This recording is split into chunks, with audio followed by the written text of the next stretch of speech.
দেয়া হলো।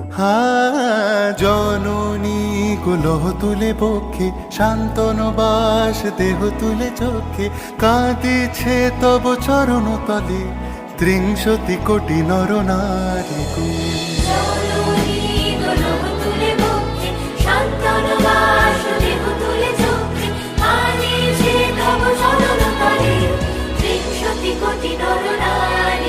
যারা স্বর্গগত তারা এখনো জানে, স্বর্গের চেয়ে প্রিয় জন্মভূমি, এসো স্বদেশ ব্রতের মহাদীক্ষালু, সেই মৃত্যুঞ্জয়দের চরণ চুমি। যারা জীর্ণ জাতির বুকে জাগালো আশা, মন মলিন মুখে জোগালো ভাষা, আজি রক্ত কমলে গাথা, আজি রক্ত কমলে গাথা মানল খালি, বিজয় লক্ষ্মী দেবতাদেরই কলে, মুক্তির মন্দির শোকানো তলে কত প্রাণ।